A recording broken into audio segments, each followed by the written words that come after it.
this is Aaron with AaronOnAutos.com, and this is your Driving in Wyoming podcast. Today we're going to talk about the 2013 Volkswagen Passat.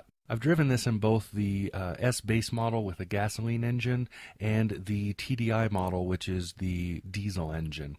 For the Wyoming driver, you'll be much better off with the diesel option, and it's only about a $2,000 price premium to get that. That $2,000 will get you 43 miles to the gallon or better, and that's very easy to achieve. I did not have to work very hard to get it. In fact, I drove the Passat TDI like a sprint car most of the time and still got great mileage. The Passat S has a very capable and nice, smoothly running 5-cylinder engine, but it just doesn't output the kind of fuel economy and things that you would expect. It's not as sporty as a 6-cylinder, and it's not as efficient as a 4-cylinder. It's kind of in between. You get a 25 miles to gallon combined, about 31 on the highway if you're very, very lucky. It does qualify as a California partial zero emissions vehicle, however, and that may mean something to some people. Overall, the Passat itself is a very good driver. It's not outstanding compared to some of the others, but it's a great daily driver, a good commute car. It's very smooth. The 6-speed automatic transmission is very, very nice and very well balanced. The interior fit and finish is not spectacular, but it is very good for the segment. The midsize segment tends to have either over-premium interiors or cheap interiors.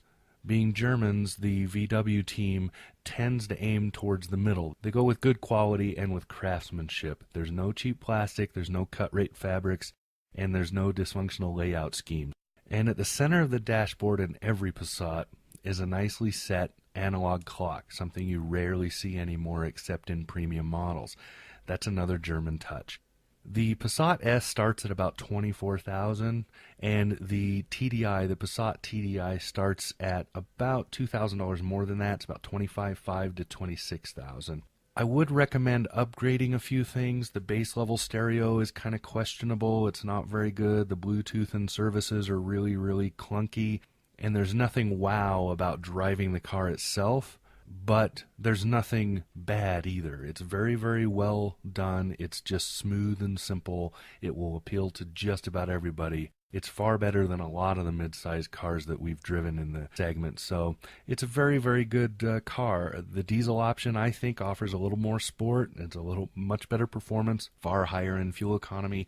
But either way you go, if you go with the gas or you go with the diesel, you always get the German refinement that's very hard to find anymore. A lot of other car makers try to match it, but they don't always succeed. One thing Volkswagen is going to have to do, the Passat is up for a redesign probably next year, so probably for the 2015 model year. And they really are going to need to step up the looks and the interior bling a little bit, because that is where the market is going and they are falling behind in that. But otherwise, this is a great car, very, very well worth the buy. It's a good Wyoming driver because it's nice and solid. I, again, would go with the TDI diesel, but whatever you use, the Passat is always a good choice. So for AaronOnAutos.com, this has been your Driving in Wyoming podcast. Talk to you again soon.